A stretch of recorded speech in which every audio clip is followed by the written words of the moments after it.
کردار ادا کریں اس ملک کے اندر جمہوریت کی بحالی کے لیے جو مسائل ہیں, جو ایشوز ہیں, آپ کی موجودگی ضروری ہے, آپ یہاں رہ کر وہ کریں.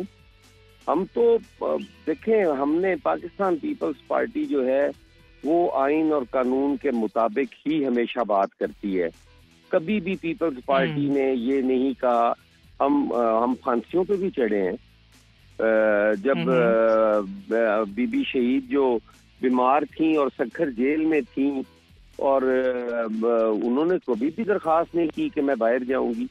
وہ تو اس حد تک تھیں کہ انہوں نے ٹھنڈا پانی پینا چھوڑ دیا تھا کہ میری جدوجہد میں کوئی چیز میری کمزوری نہ بنتی رہے. تو ہم تو وہ جماعت ہیں, وہ لوگ ہیں, آج ہمارے پہ وہ لوگ تنقید کر رہے ہیں جو جن کا آئینی رول جو ہے اور کردار جو ہے پاکستان کی سیاست میں وہ آپ کے سامنے ہے. صحیح بھی بننے جا رہی ہے نئی, اور آپ ہی کے پہلے مصطفیٰ نواز کھوکھر صاحب جو تھے پیپلز پارٹی میں یہ کر پہ چکے ہیں. میں چاہتی ہوں آپ میرے ساتھ ہی رہیے, کیونکہ اب لگ یہ رہا تھا کہ کل جو شاہد خاقان عباسی نے میاں صاحب سے ملاقات کی, کچھ الوداعی ملاقات ہے, ایک سفر جو ہے وہ شاید وہ تمام ہو رہا ہے. خیر وہ خود بیان دیں گے, زیادہ کلیئرٹی ہوگی. میں چاہوں گی حسن صاحب میرے ساتھ رہیے ذرا, اس پر بھی میں آپ کا موقف لوں گی. اسامہ السلام علیکم. جی اسامہ, آپ کا کیا تجزیہ ہے؟ یہ جو ایک صورتحال بن رہی ہے, لگ تو رہا ہے الیکشنز ہو جائیں گے جنوری میں, ایک فضا بھی بن گئی ہے, الیکشن کیمپین بھی ہو رہی ہیں, لیکن ایک جماعت پاکستان تحریک انصاف جس کے جو اعلیٰ قیادت ہے وہ جیلوں میں ہے, ان کا مستقبل بھی لگ رہا ہے کہ سیاسی کچھ خاص نہیں ہوگا. اسی صورتحال میں جب گھٹی گھٹی فضا ہو تو کیسے الیکشنز نظر آتے ہیں اور کیسے معاملات نظر آتے ہیں اسامہ آپ کو؟ پہلی چیز تو یہ ہے کہ شاید جنوری کے آخر میں بھی الیکشنز نہ ہو. آپ دیکھیں الیکشن کمیشن نے پاکستان شاید دنیا کی تاریخ میں واحد موقع ہوگا کہ جہاں پر یہ کہا ہے کہ جی جنوری کے آخری ہفتے میں الیکشنز ہیں, کوئی تاریخ نہیں دی. اور اس طرح سے بہت سی باتیں ہو رہی ہیں. مثال کے طور پر جو حلقہ بندیاں ہیں ان میں فیفن نے یہ کہہ دیا ہے کہ 10% سے زیادہ آپ کو کسی حلقے میں فرق نظر نہیں آنا چاہیے. یعنی یہ نہیں ہے کہ ایک جگہ پر آپ کہہ رہے ہیں کہ جی یہ حلقہ یہاں پر 10 لاکھ ووٹر ہیں اور اسی کے ساتھ ہی اسی صوبے میں ایک اور حلقہ ہے اور وہاں پر آپ کو 5 لاکھ ووٹر ملے, تو یہ 10% سے زیادہ کا فرق نہیں ہونا چاہیے. لیکن کہاں 5 لاکھ کا, کہاں ایک حلقہ 10 لاکھ, تو لہٰذا یہ فرق کہیں بہت زیادہ ہے. اور الیکشن کمیشن لگتا ہے کہ اس چیز کو بھی دیکھے گا. وہ کہہ رہے ہیں کہ جی یہ فافن کی غلط فہمی ہے. بہرحال باتیں آئیں گی حلقہ بندیوں پر, اور انہوں نے پراپر اناؤنس نہیں کی. تو یہی ہے کہ شاید یہ ابھی الیکشن ہو سکتا ہے کو بھی نہ ہو, اور آگے پتہ نہیں کتنے چلے جائیں. بہت سے لوگ یہ کہہ رہے ہیں کہ شاید الیکشن کمیشن میں استعفے آنے کی صورت میں یہ ہوگا کہ الیکشن کمیشن ہی فعال ہو جائے گا. ہوگا ہی نہیں, نہ چیف الیکشن کمیشنر ہے نہ الیکشن کمیشن کا ممبر ہے, تو پھر اور زیادہ کہ ان کی تعیناتی ہوگی. تو پھر یہ چیز ہے. دوسرا یہ کہ جو آپ نے تحریک انصاف کی بات کی اس میں تو کوئی شک نہیں ہے. ابھی صرف ہوتا ہے تحریک انصاف کے چیئرمین کی سالگرہ کا کیک کاٹنا ہے تو وہاں پر پولیس آ جاتی ہے, پولیس وینز بھی پہنچا دی جاتی ہیں, پریزن وینز بھی. تو یہ تو ہم دیکھ رہے ہیں کہ کسی بھی طرح سے دیکھیے 9 مئی کا ایک واقعہ ہے, اس میں لوگ گرفتار ہیں. اگر مزید کچھ لوگوں کی گرفتاری مطلوب ہے تو وہ ایک الگ چیز ہے. لیکن یہ تو سب مانیں گے کہ کروڑوں لوگ جو یا لاکھوں لوگ آپ کہیں کہ جو ووٹرز ہیں ان کو تو آپ اس میں نہیں شامل کر سکتے, ورنہ ان کو بھی گھروں سے جا کر آپ پکڑ لیں اور گرفتار کر لیں. کس نے روکا ہے؟ تو ابھی تک تو پارٹی بھی قلم نہیں ہے, تو آپ کوئی بھی اس کی تقریب نہیں ہونے دے رہے. تو یہ واضح پیغام ہے کہ تحریک انصاف کو کسی صورت آپ نے اوپن فیلڈ نہیں دینی. مگر اس کے باوجود جو بھی الیکشنز ہو رہے ہیں اس میں تحریک انصاف پہلے سے زیادہ مارجن سے جیتتی نظر آ رہی ہے. تو جب تک لگتا ہے کہ یہ چیز قابو نہیں آ جائے گی تب تک بھی شاید الیکشنز کو ڈیلے کیا جائے. مگر اس میں پھر سمیہ مسئلہ ہے, جتنے الیکشنز ڈیلے کرتے چلے جا رہے ہیں, یعنی پی ڈی ایم کی جب باری آئی تب بھی دیکھا گیا 2-3 مہینے بعد اب یہ حالات اچھے ہو جائیں گے, اب حالات اچھے ہوں گے تو الیکشن میں چلے جائیں گے. کرتے کرتے انہوں نے اب تقریباً 2 سال گزار دیے. تو حالات کیا ان کے لیے سازگار ہونے تھے, الٹا اور زیادہ تحریک انصاف کی مقبولیت ہو رہی ہے, ان کی بدنامی ہوتی چلی جا رہی ہے. ابھی جو رات کو واقعہ ہوا ہے شہباز شریف صاحب کے ساتھ, لوگوں نے گھیر لیا, نعرے بازی کی, گالم گلوچ ہوئی, اتنی سیکورٹی تھی اس کے باوجود. تو جو مہنگائی کا طوفان ہے, اگر یہ سمجھ رہے ہیں کہ جی آپ کیئر ٹیکر سیٹ اپ کی وجہ سے ہمیں کوئی کوشن مل جائے گا, ایسا بھی ہوتا نظر نہیں آ رہا. تو مجھے لگتا ہے کہ ابھی بڑی سوچ بچار کی ضرورت ہے. الیکشنز ہوں گے تو شاید کچھ بہتری آئے, لیکن ابھی الیکشنز بھی نہیں ہوتے نظر آ رہے. تحریک انصاف کے لیے مشکلات اپنی جگہ, لیکن یہ کہیں کہ الیکٹورل پروسیس کے حوالے سے بات اگر کریں سیاست کی, تو باقی جماعتیں بھی کسی اچھی پوزیشن میں نہیں ہیں. صحیح کہہ رہے ہیں آپ, ایسے ہی معاملہ ہے.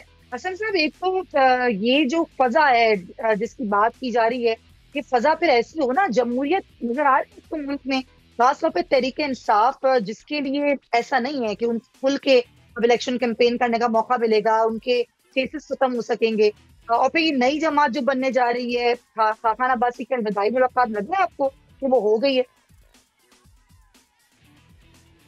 ذرا ریپیٹ کریں گے سمیہ کویشچن, آپ کی آواز کٹ رہی تھی. جی بالکل بالکل بالکل بالکل حسن صاحب, یہ جو ایک فضا ہے ملک میں, لگتا نہیں ہے کہ جمہوریت اس طریقے سے ہے؟ کیا پیپلز پارٹی سمجھتی ہے کہ واقعی ملک میں جمہوریت ہے؟ تحریک انصاف کو کیا اس طرح موقع مل رہا ہے کہ وہ بھی سیاست اس طرح سے کریں, کھل کے کریں, جیسا باقی سیاسی جماعتوں کو مل رہا ہے؟ پھر ان پر بھی کیسز چل رہے ہیں, ان پر پریشر بھی ہے. تو اس صورتحال میں آپ کو کیا لگتا ہے الیکشنز کیسے ہوتے نظر آ رہے ہیں؟ نئی جماعتیں بھی بن رہی ہیں ساتھ ساتھ. دیکھیں میاں, یہ سوال کرنا بالکل ہی میں سمجھتا ہوں کہ شاید آپ کے سامنے حالات ہیں کہ جس ملک کے اندر عبوری حکومت جس کی سب سے پہلی ذمہ داری ہے کہ فری اینڈ فیئر اپنی مقررہ مدت کے اندر الیکشن کروائیں, وہ کروا نہیں پا رہی. کون سی جمہوریت اور کون سی آئینی اور قانونی اور کوئی چیز ہے ہی نہیں اس ملک میں. جنگل کا قانون ہے, آپ کے آئین جو ہے وہ معطل ہو چکا ہے. آپ بالکل اس کو آپ جمہوری کیسے کہہ سکتے ہیں؟ جمہور کا کوئی عمل دخل ہی نہیں ہے. جمہور تو مانگ رہا ہے الیکشن, اور آپ الیکشن نہیں دے رہے, پھر یہ جمہوری تو نہ ہوا. اور جہاں تک پارٹیوں کے بننے کا تعلق ہے تو یہ سیاسی جماعتیں جو ہیں یہ کتنے تجربے اور ہوں گے, کتنی سیاسی جماعتیں, کنونشن لیگ, کاف لیگ, جنیجو لیگ, پتہ نہیں چٹھا لیگ, کیا کیا لیگیں بنی, وہ اسلامی جمہوری اتحاد اور PN سے کھلواڑ آپ نے بات کی ہے اذن صاحب, سوری ٹو انٹرپٹ یو. یہ آئین سے کھلواڑ جب ہو رہا تھا تو اس وقت تو پیپلز پارٹی بھی حکومت میں تھی. پیپلز پارٹی نے کیوں نہیں آواز اٹھائی اس وقت؟ کیوں نہیں بولا؟ بڑا ہی ریلیونٹ کویسچن ہے آپ کا بڑا ہی ریلیونٹ کویسچن ہے, اور مجھے پتا تھا کہ آپ نے یہی کہنا ہے. پاکستان پیپلز پارٹی اس وقت بھی کہتی تھی کہ ایک شخص کی انا کی خاطر اس ملک کی جمہوریت کو اور اس ملک کے اداروں کو اور اس ملک کو ایک شخص کی انا کی بھیٹ نہ چڑھنے دو. ایک شخص نے اس ملک کے اندر 2 اسمبلیاں ڈیزالو کر دی. آپ مجھے بتائیں اگر ان حالات میں الیکشن ہو, 2 صوبوں کے اندر الیکشن ہو رہے ہوں, مرکز کی حکومت اور ہو, کس طرح آپ اس الیکشن کی شفافیت کو برقرار رکھ سکتے ہیں؟ اور پھر وہاں پہ جب حکومتیں بن جائیں تو اس کے بعد مرکز کا الیکشن ہوتا ہے نیشنل اسمبلی کا, تو 2 صوبائی حکومتوں کی موجودگی میں آپ کس طرح وہ الیکشن جو ہے وہ فری اینڈ فیئر کروا سکتے ہیں؟ ہم اس وقت بھی یہ کہتے تھے کہ انہیں اپنی آئینی مدت پوری کرنے دیں اور اس کے بعد اکٹھے الیکشنز ہو. ہم نے یہ تو کبھی بھی نہیں کہا کہ اس ملک کی آئینی مدت سے آگے ہم گزر جائیں. بالکل نہیں کہا, لیکن کیا واقعی آپ کو لگتا ہے یہ کچھ جو ہوتا رہا ایک شخص کی ماں پر ہوتا رہا اور یہ سیاسی جماعتیں ہی کرتی رہیں؟ نہیں, اس وقت کیا پاکستان پیپلز پارٹی نے کسی جگہ پہ بھی یہ کہا کہ آئینی مدت کے اندر الیکشنز نہ ہو؟ پیپلز پارٹی کہہ سکتی ہے نا, آج بھی کہہ ہی رہی ہے نا. آج کون سا پیپلز پارٹی کے پاس کوئی ایسا عدالتی ہتھیار ہے یا ایسا کوئی ان کے پاس ہے کہ وہ اس سے, ہمارا اس ٹائم بھی جمہوری جدوجہد تھی, اب بھی ہم وہی کر رہے ہیں, اپنے مطالبات رکھ رہے ہیں اور ان کے مطابق ہم چاہتے ہیں کہ آئین کے مطابق وہ فیصلے ہوں. پیپلز پارٹی نے تو کبھی بھی یہ نہیں کہا کہ آپ غیر آئینی کریں. سر بالکل آپ صحیح فرما رہے ہیں, پیپلز پارٹی نے کبھی نہیں کہا. پیپلز پارٹی آواز تو اٹھاتی رہی. میرا سوال تو یہ تھا ہی نہیں. میرا سوال یہ تھا اس وقت حکومت سے الگ ہو جاتے اور کہتے بھائی ہم نہیں رہیں گے کیونکہ ہم آواز اٹھا رہے ہیں, لیکن باقی آپ لوگ تو اس پہ کوئی کام نہیں کر رہے. تو ایک ایسی گورنمنٹ میں ہم کیوں رہیں جہاں پر آئین کی خلاف ورزی ہو رہی ہے؟ 2 اسمبلیوں میں کیئر ٹیکر گورنمنٹ ہے. دیکھیں, یہ اسی سوچ کے تو ہم پیپلز پارٹی ہمیشہ خلاف رہی ہے کہ آپ چاہتے ہیں کہ بند گلی میں لے جا کے ہر چیز کو کھڑا کر دیا جائے. جس وقت آپ کے ملک میں ڈائیلاگ کا راستہ بند کر دیا گیا, جس ٹائم آپ کی انتشار کی سیاست ہوئی, انارکی کی سیاست ہوئی, انتہا پسندی کی سیاست ہو رہی تھی, وہاں پیپلز پارٹی بھی ایک سائڈ پہ بیٹھ جاتی اور وہ پھر اپنی آنکھوں کے سامنے دیکھتی رہتی کہ کیا اس ملک میں ہو رہا ہے. اس ملک میں جمہوریت کی بحالی کے لیے پیپلز پارٹی کی قربانیاں ہیں, اس میں کوئی دو رائے نہیں ہے کہ اس میں ہمارے ساتھی بھائیوں نے بھی قربانیاں دی, شہید ہوئے, اس جدوجہد میں ہمارا ہراول دستہ رہے. لیکن پاکستان پیپلز پارٹی نے بھی ایک بلاسٹ میں 300 لاشیں اٹھائی ہیں. پیپلز پارٹی نے اپنی قیادتوں کو اسیسینیٹ ہوتے دیکھا ہے سڑکوں کے اوپر, پھانسیوں پہ جھولتے ہوئے دیکھا ہے. تب اس ملک کے اندر یہ لولی لنگڑی سی جمہوریت آپ کو نظر آتی ہے. تو پیپلز پارٹی یہ تو کبھی بھی نہیں سوچ سکتی کہ وہ سائڈ پہ ہو کے کنارہ کش ہو کے بیٹھ جائے اور وہ کہہ کے ٹھیک ہے آپ جو مرضی کر لو. یہ تالا ازما تو آتے رہیں گے, اپنے اپنے دور میں اپنی اپنی ڈگڈگی بجا کے جاتے رہیں گے. پیپلز پارٹی نے تو اس ملک میں سیاست کرنی ہے اور اس ملک کا مستقبل جو ہے وہ پیپلز پارٹی نے بنانا ہے. چلیں ٹھیک ہے سر, دیکھتے ہیں, یہ تو آنے والا وقت بتائے گا مستقبل کس طرح بنے گا. پھر جمہوریت جو لولی لنگڑی ہے اس کو اپنے پاؤں پر کس طرح سے کھڑا کیا جائے گا, کہ واقعی ابھی تو بہت ہی برا حال ہے, ایک سفوکیٹ ماحول ہے. اس کو ٹھیک کرنا سیاسی جماعتوں کا ہی کام ہے. Point taken. اسامہ, یہ جو صورتحال جس کی بات ابھی کر رہے ہیں حسن صاحب, ایک تو یہ, دوسرے پھر ایک نئی جماعت الیکشنز کے قریب آتے ہی اس کی بازگشت شروع ہو گئی. شاہد خاقان عباسی کی الوداعی ملاقات بظاہر کہ وہ لگ رہا ہے, پھر مصطفیٰ نواز کو, دیگر لوگ جو کہ ایکٹیو ہو گئے ہیں. یہ نئی جماعتیں, یہ وطن واپسیاں, یہ بیانات, یہ تقاریر, یہ لگ رہے ہیں آپ کو کہ یہ ہمارے ملک میں ایک جمہوریت کی راہ جو ہے وہ ہموار کریں گی؟ یہ لولی لنگڑی جمہوریت اپنے پاؤں پہ کھڑی ہوگی, اس ملک کے فیصلے سیاسی جماعتیں ہی کریں گی, اس ملک میں ڈالر کے ریٹ کو کنٹرول کرنے کے لیے آرمی چیف کو انٹروین نہیں کرنا پڑے گا مستقبل میں؟ دیکھیے, اب کیا جمہوری ادارے کہاں رہ گئے, کون سا آئین, کون سا قانون, آپ سمیہ خود بہتر سمجھتی ہیں کہ جمہوریت کا مطلب ہے جمہور کی حکومت ہو, لوگوں کی, عوام کی حکومت ہو. تو یہاں تو ایسا کچھ ہوتا نظر نہیں آ رہا. ابھی جو سیٹ اپ ہے یہ تو بھی طویل چلے گا. پہلے آپ دیکھ لیجئے پنجاب اور خیبر پختونخوا میں کتنا چل رہا ہے. تو کچھ بھی ہو, حسن رضا صاحب کی بات اپنی جگہ, ان کی توجیحات اپنی جگہ, لیکن 90 دن کے اندر الیکشن ہم نے وہاں نہیں ہوتے دیکھے. اور اب جب آپ ایک دفعہ اس سے باہر جائیں گے تو آپ کچھ بھی کہہ سکتے ہیں. مولانا فضل الرحمان صاحب اب بھی پی ڈی ایم کے سربراہ ہیں, ابھی تک کچھ عرصے پہلے تک تو اتحادی تھے, پاکستان پیپلز پارٹی کے ساتھ ہی تھے. تو وہ کہتے ہیں کہ پہلے معیشت پھر الیکشن, اور ان کے والد صاحب یہ فرمان تھا مولانا صاحب کے کہ پہلے احتساب پھر انتخاب. تو اسی طرح اب وہ معیشت کے بعد انتخابات کر رہے ہیں ان کے, یعنی مولانا فضل الرحمان صاحب ان کے بیٹے. تو یہ چیزیں تو پھر ہر کوئی اپنی انٹرپریٹیشن کرے گا. تو جمہوریت کہاں رہ جائے گی؟ آپ دیکھیں کہ آج تو حالت یہ ہے کہ کوئی آدمی بتا ہی نہیں سکتا کہ کب الیکشنز ہوں گے. پھر یہ کہ جی جو سیاسی پارٹیاں ہیں, جو آپ کہہ رہی نئی پارٹیوں کے وجود, اس کی وجہ یہ ہے کہ جو پارٹیاں اقتدار میں رہیں آج وہ باہر اس طرح نکل نہیں سکتے. آپ نے شہباز شریف صاحب کا حال دیکھ لیا, اب ان کا بیان ہے, لوگ مسائل بیان کر رہے تھے. یقین جانے جو وہ لوگ کہہ رہے تھے, اگر وہ مسائل ہیں تو اللہ رحم کرے. یہ کون سے مسائل ہیں جو وہ جس طرح کے الفاظ استعمال کر رہے تھے, میں کیا بتاؤں آپ کو. تو بہرحال اب وہ پارٹیاں جو اقتدار میں رہے لوگ ان سے بھی خائف ہیں. تحریک انصاف کہیں نظر نہیں آ رہی کہ اس کے لیے کچھ, وہ سوچ رہے ہیں کہ شاید یہ اب دباؤ میں لوگ آ جائیں گے, لیکن لوگ چہرے تو وہی ہیں. شاہد خان عباسی وہی ہیں, مفتاح اسماعیل صاحب وہی ہیں, چلے ہم کہہ سکتے ہیں مصطفیٰ نواز کھوکر صاحب پھر بھی چلے نوجوان ہیں. تو ان کے لیے ایک نئی پارٹی بنانا بڑا مشکل ہو جائے گا. اب تو یہ ہے, سب کو پتا ہے, سب کی دوڑ یہی ہے کہ ہمارے اوپر دست شفقت کدھر سے آتا ہے, کیونکہ نون لیگ تو یہ 1985 سے دیکھ لیں ہمیں یہی ان کی پالیسی نظر آتی ہے. تو اس دفعہ بھی وہ اسی پالیسی کے ساتھ چل کر وہ سمجھ رہے ہیں کہ وہ اقتدار میں آ جائیں گے. میاں نواز شریف صاحب تو کہہ رہے ہیں مجھے گارنٹی مل چکی ہے, وہ کہہ رہے ہیں میں لکھ کر دینے کے تیار ہوں کہ میں وزیر اعظم ہوں. شہباز شریف صاحب جو ہیں انہوں نے بڑا اچھا جس طرح سے پرفارم کیا ہے.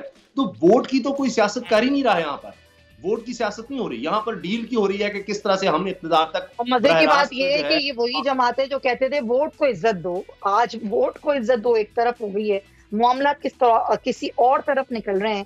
اور عوام بیچاری معصوم وہ دیکھ رہی ہے کہ کیا حشر کیا جا رہا ہے ملک کا, ملک کی معیشت کا. ان کے لیے جو معاملات ہیں وہ خراب سے خراب تر ہو رہے ہیں. تھینک یو سو مچ اسامہ غازی, حسن مرتضیٰ صاحب, آپ دونوں حضرات کا بہت کیا آپ نے وقت دیا. ناظرین پروگرام میں ایک بریک لیں گے, واپس آئیں گے تو دیگر ایشوز ڈسکس کریں گے. چلیے.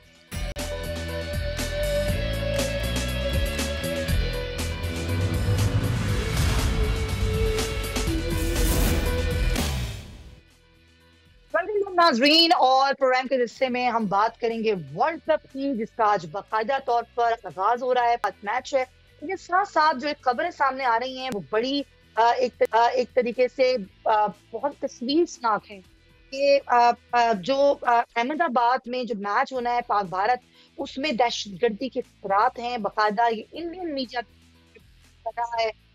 اور ایسی ساری صورتحال پہ ہم بات کریں گے۔ رہی ہیں ترجمان دفتر خارجہ ہیں ممتاز بلوچ صاحبہ، ہم ذرا اس پر بات کرتے ہیں پاکستان اس ساری صورتحال کو کیسے دیکھ رہا ہے۔ السلام علیکم ممتاز بلوچ صاحبہ۔ جی السلام علیکم۔ جی میم، کس طریقے سے دیکھ رہے ہیں دفتر خارجہ اس صورتحال کو؟ کہ یہ تو خیر خطرات تھے کہ دہشت گردی کا خطرہ ہو سکتا ہے، لیکن اب جس طرح رپورٹ کیا جا رہا ہے کہ میچز میں، خاص طور پاک بھارت کے جو میچز ہوں گے ان میں دہشت گردی کا ایک بہت بڑا خطرہ موجود ہے، پاکستان نے بھارت سے اس معاملے کو کس طرح اٹھایا؟ دیکھیں، یہ جب ہم نے فیصلہ کیا تھا کہ ہم اپنی کرکٹ ٹیم کو بھارت بھیجیں گے، اس وقت یہ چیز بڑی کلیئرلی ہم نے آئی سی سی کو بھی بتائی تھی اور انڈین حکام کو بھی بتائی تھی کہ یہ ان کی ذمہ داری ہے کہ ہماری کرکٹ ٹیم جب وہ بھارت جاتی ہے تو ان کی سیفٹی کا خیال کرنا ان کی ذمہ داری ہے، انڈین اتھارٹیز کی ذمہ داری ہے۔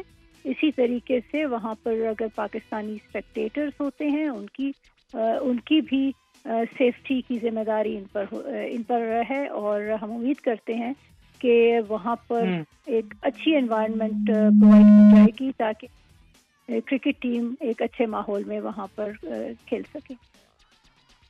میم، ایک اور مسئلہ ہے کہ ویزوں کا اجرا نہیں کیا جا رہا، پاکستانی یہ سوچ رہے ہیں کہ وہ وہاں جا کے دیکھ پائیں گے نہیں دیکھ پائیں گے میچ، تو اس حوالے سے کیا کچھ پیش رفت ہوئی ہے بات چیت میں؟ جی، ہم اس سلسلے میں انڈین حکام کے ساتھ رابطے میں ہیں اور ہم نے ان سے یہ زور دیا ہے کہ وہ آئی سی سی کے قوانین کے مطابق پاکستانی جرنلسٹ کو اور پاکستانی وہ شائقین جنہوں نے کرکٹ میچز کے ٹکٹس لیے ہوئے ہیں ان کو ورلڈ کپ میں کھیلنے کے لیے دیکھنے کے لیے ویزاز فوری طور پر دے۔ اور ہم سمجھتے ہیں کہ اسپورٹس کے لیے امپورٹنٹ ہے کہ اس طرح کی رکاوٹیں نہ ڈالی جائیں اور جلد سے جلد ویزاز کا اجرا کیا جائے۔ میم، ایک طرف تو یہ شائقین ہیں جنہوں نے ٹکٹس بک کیے ہیں، دوسری طرف صحافی ہیں۔ یہ پہلی بار ہوا ہے 1975 کے بعد کہ صحافیوں کو ویزوں کا اجرا نہیں کیا جا رہا۔ کئی صحافیوں نے بتایا کہ ان کی پرواز تھی اور ان کی وہ پرواز ان کو اپنی کینسل کرنی پڑی کیونکہ ان کو ویزا ہی نہیں دیا گیا۔ اس سلسلے میں کیا معاملہ ہوا ہے؟ یہ بھی بالکل معاملہ ہم نے انڈین حکام کے ساتھ اٹھایا ہوا ہے اور ان پہ زور دیا ہے کہ یہ ویزا جلد سے جلد اجرا کیا جائے۔ بالکل ٹھیک میم، آپ کی موجودگی کا فائدہ اٹھاتے ہوئے، وہ بھی میرا ٹاپک نہیں ہے، میں ٹاپک سے ایک سوال کرنا چاہتی ہوں کہ یہ جو غیر جو قانونی افغان باشندے ہیں ان کو نکالنے کا اب عمل شروع ہو گیا ہے، یہ اس کو کس طریقے سے کیا جا رہا ہے؟ کیا افغانستان سے بھی رابطے میں ہے پاکستان، اور کس طریقے سے ان کو یہاں سے ملک بدر کیا جائے گا؟ ایکچولی میں چاہتی ہوں میکینزم اگر آپ شیئر کرنا چاہیں، میکینزم کیا ہوگا؟ دیکھیں، اس میں میکینزم تو گورنمنٹ آف پاکستان کے جو ریلیونٹ ڈپارٹمنٹس ہیں وہ آپ سے زیادہ بہتر طریقے سے شیئر کر سکتے ہیں۔ میں دو تین چیزیں بڑا کلیئرلی آپ کو بتانا چاہتی ہوں۔ فرسٹ، یہ امپورٹنٹ ہے کہ یہ جو پاکستان نے فیصلہ کیا ہے یہ کسی ایک شہریت کے لوگوں کے بارے میں فیصلہ نہیں کیا، یہ فیصلہ کیا ہے ان تمام انڈیویجولز کے بارے میں جو کہ انلیگلی پاکستان میں رہ رہے ہیں، چاہے ان کی کوئی بھی شہریت ہو۔ اور پاکستان حکومت نے یہ اناؤنس کیا ہے کہ جن لوگوں نے پاکستان کے جو امیگریشن کے جو قوانین ہیں، جو ہمارے سٹیزن شپ ایکٹس ہیں اور ان کی جو خلاف ورزی ہے اس کے مطابق، اور جن کے پاس ڈاکیومنٹیشن نہیں ہے، ان سب کو پاکستان کے لاز کے مطابق ٹریٹ کیا جائے گا۔ اور اس سلسلے میں ایک ڈیڈ لائن بھی دی گئی ہے، اسی ڈیڈ لائن کے حساب سے آگے امپلیمنٹیشن بھی ہوگی۔ تو کس طریقے سے تمام جو ممالک ہیں، ڈیفینیٹلی وہ آپ نے بڑا اچھا کلیئر کیا کہ تمام غیر قانونی مقیم جو یہاں پر ہیں لوگ، ان کو یہ یہاں سے نکالنے کی تیاری ہیں، تو وہ کس طریقے سے رابطہ کیا جا رہا ہے دیگر ممالک سے جس ملک کے یہ غیر قانونی شہری ہیں؟ جی وہ پہلا تو یہی ہے کہ جب یہ اس طرح کے کیسز سامنے آتے ہیں تو پاکستان کے لاس کے مطابق جو بھی ایک کوئی انلیگل انڈیویجول آپ کے سامنے آتا ہے تو اس کو ہمارے لاس کے مطابق کچھ فائنس بھی ہوتے ہیں، اور پھر یہ ہے کہ ڈپورٹیشن کے معاملات بھی ہوتے ہیں، وہ بھی ہمارے لیگل پروسیجر جب کمپلیٹ ہوتے ہیں اس کے بعد حکومت پاکستان اس طرح سے لوگوں کو ڈپورٹ کرتی ہے. تو اور پھر ظاہر ہے اس میں ان کی جو متعلقہ حکام ہیں ان کو بھی ان کی ایمبیسیز ان کو بھی بتایا جائے گا. جب 1 نومبر کی ابھی تک ڈیڈ لائن ہے، اس کے بعد جب یہ معاملہ شروع ہوگا تو ہم ریلیونٹ ایمبیسیز کو بھی رابطہ کریں گے. بالکل سر. میم بس آخری سوال اس پر دوبارہ سے میں چاہوں گی، کیونکہ یہ کچھ ہمیں بھی آئے اس طرح کی، ہم نے دیکھا سوشل میڈیا پر وائرل ہوئی ہیں چیزیں کہ یہ جو میچ کا معاملہ ہے، میں دوبارہ اس پر آنا چاہوں گی کہ دفتر خارجہ اس طرح زور نہیں لگا رہا جس طرح لگانا چاہیے. لسٹیں دی گئی ہیں، صحافی یہ کہہ رہے ہیں کہ باقاعدہ لسٹیں دی گئی ہیں ہم نے کہ ہمارے ویزوں کا اجرا نہیں ہوا، ہماری فلائٹس ہیں، لیکن دفتر خارجہ اس طریقے سے زور نہیں لگا رہا یا بات نہیں کر رہا جس طرح اس کو کرنی چاہیے. دیکھیں اب مجھے نہیں معلوم آپ کو کس جرنلسٹ نے یہ بات کی ہے. ہم تو انڈین حکام کے ساتھ ایک دفعہ نہیں ایک سے زیادہ دفعہ بات چیت کر چکے ہیں، اور یہ ہم نے پبلکلی بھی کہا ہے. آئی سی سی کے تھرو بھی یہ بات بڑی کلیئرلی کنوے کی گئی ہے کہ انڈیا کی ذمہ داری ہے کہ پاکستانی جرنلسٹ اور جو ہمارے اسپیکٹیٹرز ہیں ان کو ویزاز کا اجرا کیا جائے، اور تاکہ وہ وہاں پر ورلڈ کپ سے جا کے پارٹیسپیٹ کر سکیں. تھینک یو سو مچ ممتاز بلوچ صاحبہ، ترجمان دفتر خارجہ میں موجود تھیں اور بڑا کلیئرٹی کے ساتھ انہوں نے ساری صورتحال کو بتا دیا ہے. ذرا اس پہ بات کریں گے، ساری صورتحال پہ، ورلڈ کپ پہ، ویزوں کا اجرا، پاکستان کی پرفارمنس. مجھے جوائن کریں کرکٹ ایکسپرٹ ہیں نسیم راکھوت صاحب. السلام علیکم. وعلیکم السلام سمیہ جی. جی نسیم صاحب، کیا لگ رہا ہے؟ ایک تو یہ ویزوں کو بڑی مایوسی ہے، ایک تو نہ صحافیوں کو ویزے دیے جا رہے ہیں، نہ کرکٹ کو ویزے دیے جا رہے ہیں، لوگ پریشان ہیں، ان کی فلائٹس ہیں. ایک تو یہ بس چاہوں گی سر اس پر اپنا ٹیک دیں. اتنا ٹوکلا، اتنا جو ہے وہ بھرا رویہ بھارتی حکومت کا، اس پہ کیا کہیں گے؟ بہت ہی مایوس کن صورتحال ہے. آپ دیکھیں نا کہ جب انڈیا کے ابھی ریسنٹلی آپ نے دیکھا ہوگا ایشیا کپ کے دوران میں انڈیا کے 2 ٹاپ آفیشلز آئے تھے پاکستان کے ٹور پہ. راجر بنی آئے تھے، ان کے ساتھ راجیو شکلا آئے تھے. ہمارے چیئرمین ان کے ہاتھ پکڑ کے کھڑے ہوئے تھے، جیت گئے جی جیت گئے، بہت بڑا کام ہو گیا. اب صورتحال یہ کہ ہمارے چیئرمین اسٹیٹمنٹ دے رہے ہوتے ہیں جی بہت ہی زبردست استقبال ہوا ہے پاکستان کرکٹ ٹیم کا. بھائی کرنا ہے انہوں نے استقبال. پاکستان کرکٹ ٹیم انڈیا میں گئی ہے، انڈیا کی عوام دیکھنا چاہتی ہے، وہ نہیں دیکھ پائی اب تک. تو ان کے اپنے پولیٹیکل حالات ہیں جس کی وجہ سے پاکستان کرکٹ ٹیم کو وہ دیکھ نہیں سکتے. تو ہمارا تو رویہ ہمیشہ سے بڑا پازیٹیو رہا تھا. اب آپ یہاں دیکھیں کہ ہمارے شائقین ماضی میں ہمیشہ جاتے رہے، ایسا نہیں ہوا کہ انہوں نے وزٹ نہیں کیا، وہ ہمیشہ جاتے رہے. ہمارے شائقین جاتے رہے، ہمارا میڈیا دیکھیں. میں خود 4 مرتبہ انڈیا کے بڑے ٹور پہ گیا. 2005 میں تو ہم 16 شہر گئے تھے. پرویز مشرف صاحب بھی آئے تھے، منموہن سنگھ صاحب نے ساتھ بیٹھ کے میچ دیکھا تھا دہلی میں. اس کے علاوہ پہلا IPL کور کیا، مجھے کبھی کوئی پرابلم نہیں ہوئی. اب لیکن میں ایک دفعہ بھی نریندر مودی صاحب کے دور میں نہیں گیا. میرے جتنے 4 ٹور تھے وہ مودی صاحب سے پہلے. مودی صاحب کا اپنا ایک ایجنڈا چل رہا ہے. دیکھیں ہم نے پاکستانی عوام کو بھی نہیں اپنی سرزمین پہ قدم رکھنے دیا، ہم نے پاکستان کی میڈیا کو بھی نہیں آنے دیا، تو پاکستان ٹیم کو بھی نہیں بلاتے.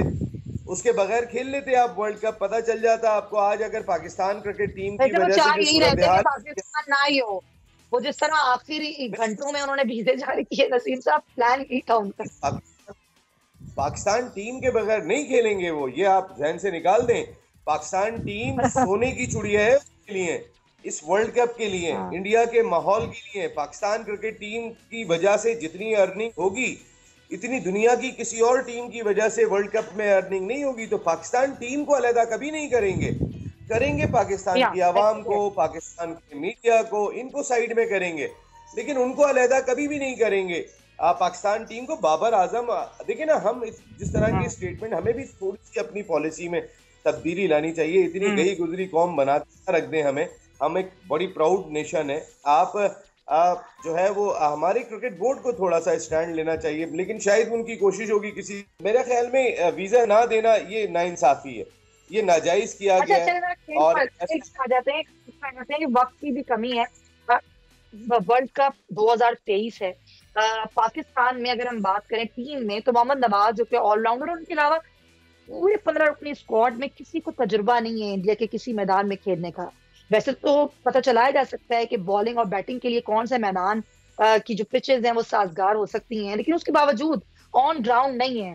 پھر پرفارمنس اگر ہم دیکھیں تھرو آؤٹ پاکستانی ٹیم کی تو وہ بھی کوئی اتنی متاثر کن نہیں رہی. وارم اپ میچز میں بھی آپ نے دیکھ لیا.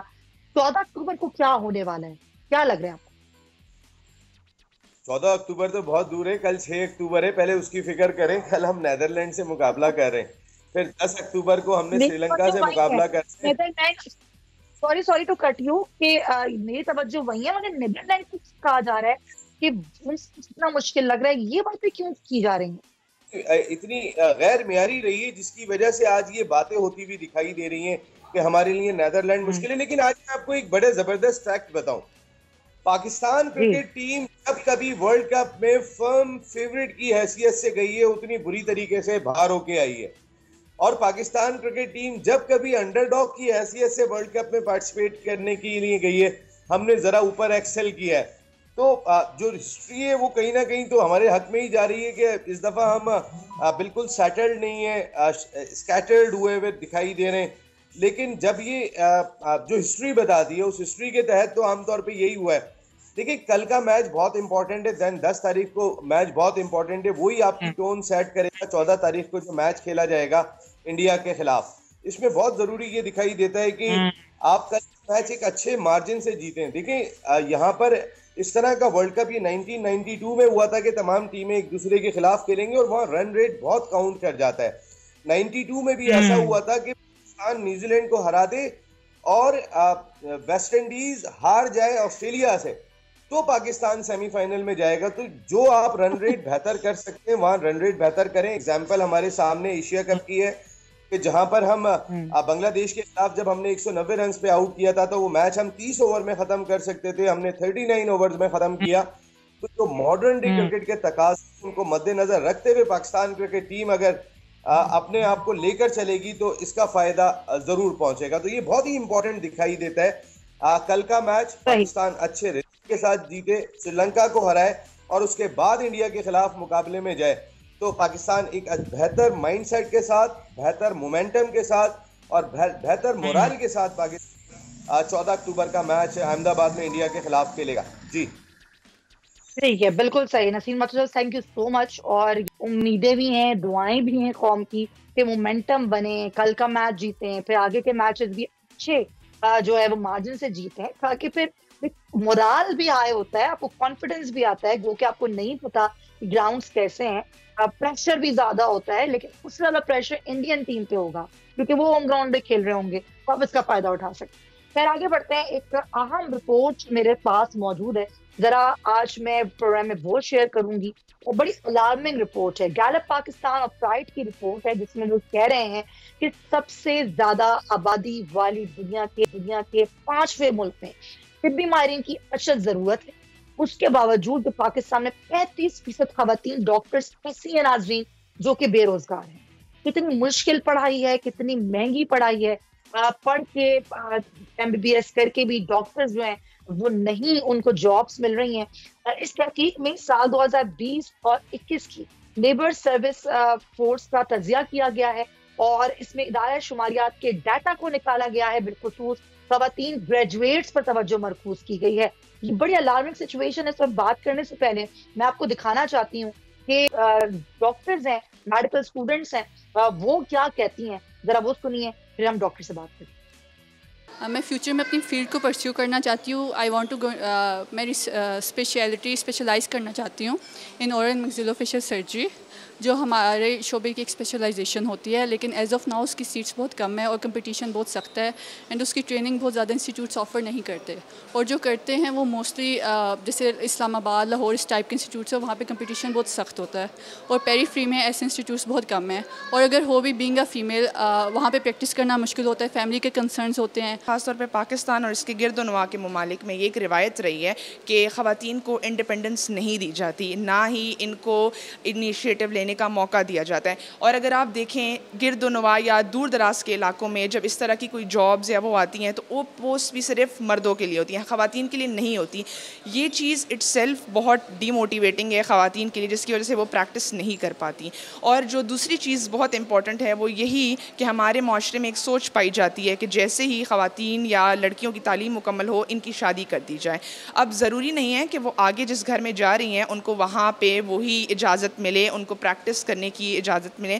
تو میرا خیال ہے کہ ہمارے معاشرے کے کچھ اس طرح کے طور طریقے اور اصول ہیں جو کہ خواتین کو آگے بڑھنے سے روک رہے ہیں، اور مطلب ان کی جو آگے ڈینٹل یا میڈیکل فیلڈ میں پریکٹس ہے اس کو بہت بڑی ایک ہنڈرنس ہے. یہ بالکل میں اس پروفیشن کو آگے پرسو کروں گی.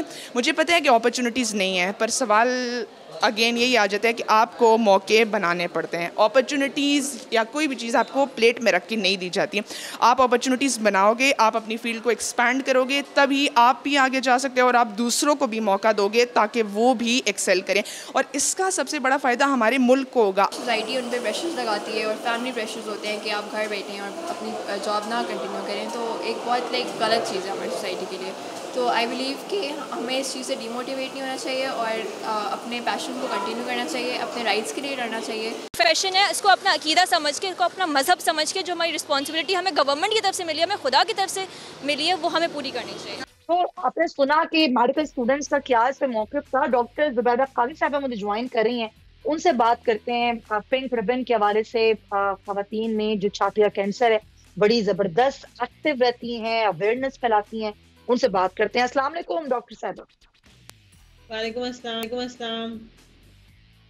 ڈاکٹر صاحبہ، یہ بڑی افسوسناک خبر بھی ہے، رپورٹ بھی ہے، تشویشناک بھی ہے کہ ایک ایسا ملک جہاں پر طبی ماہرین کی اشد ضرورت ہے، دیہی علاقوں میں بھی خواتین ڈاکٹرز چاہیے ہوتی ہیں، بلکہ دیہی کیا شہری علاقوں میں بھی، اور یہاں پر خواتین ڈاکٹرز بے روزگار ہیں. آپ کیا کہیں گی اس صورتحال پہ؟ سمیہ یا المیہ، یہ اس طرح سے ہے کچھ کہ ہمارے یہاں جو 25 کروڑ کی آبادی ہو چکی ہے اس پر آپ دیکھیں گے اگر کہ ایک ڈاکٹر کے اوپر کوئی 500 پیشنٹ کا اگر لوڈ ہے تو اوبیسلی اگلے 10 سالوں میں ہم ایک بہت بڑا ہیوج کرائسس دیکھنے والے ہیں ڈاکٹرز کی شارٹیج کا. 10 سال بھی نہیں بلکہ I think 5 years down the road جو ہے وہ acute shortage آئے گا. اس کی سب سے بڑی وجہ یہ ہے کہ آپ جب میڈیکل کالج کی انٹریز دیکھیں گے تو اس کے اندر آپ کو جو میل فیمیل ریشیو ہے اس میں آپ کو 70-30 یا 80-20 کا ریشیو ملے گا. یعنی فیمیل کی تعداد بہت زیادہ ہے وہاں جہاں پر MBBS اور یا BDS گریجویٹس ایڈمیشن لے رہے ہیں اور وہ پھر 5 سال کے بعد پروفیشنل لائف میں آتے ہیں. تو سب سے بڑا جو وہاں سے ہی شروع ہو جاتا ہے کہ فیمیل کیونکہ ڈاکٹر زیادہ بنیں گی تو obviously ورک فورس میں بھی ان کی ہی جو ہے وہ کیپیسٹی زیادہ ہوگی کام کرنے کی. اب ہوتا یہ ہے کہ جب وہ پروفیشنل لائف میں آتی ہیں 5 سال تو MBBS کے نکل جاتے ہیں. یہاں پر ہمارے پاس 2 پرابلم بڑے مین ہیں. ایک تو ہے سوشل بیک گراؤنڈ، جہاں پر آپ کی رپورٹ میں بھی اس بات کو مینشن کیا گیا ہے کہ جہاں پر ہمیں یہ بچپن سے بچیوں کو بتایا جاتا ہے obviously کہ if they graduated like from a doctor profession تو ان کے لیے بڑا اچھا جو ہے وہ شادی کے پروپوزل بہت اچھے آتے ہیں. سو یہ ایک I don't know کہ یہ معنی چینج کرنے کا بہت ضرورت ہے اس کو. تو بچیاں جو ہیں وہ اس رجحان کے ساتھ MBBS یا BDS کلیئر کرتی ہی نہیں ہے کہ انہیں آگے پروفیشنل لائف میں جانا ہے. دوسرا یہ کہ جو بہت ڈیڈیکیٹڈ ہوتے ہیں ان کو چاہیے ہوتی ہے support. So they need their spouse support, they need their family support, so they need the support from the workplace as well. کیونکہ جہاں پہ وہ کام کر رہی ہیں وہ ورک پلیس پہ ان کو اس طرح کی فیسلٹیز پرووائڈ نہیں ہوتی جو ان کو ایک مدر کے ساتھ. آپ زیادہ بہتر بتا سکتی ہیں. ہم نے سنا ہے کہ غیر امتیازی سلوک بھی ہوتا ہے، تعصب کا بھی خواتین ڈاکٹرز کو سامنا کرنا پڑتا ہے. کیا یہ بات درست ہے؟ جی بالکل. وہ اس طرح سے ہوتا ہے کہ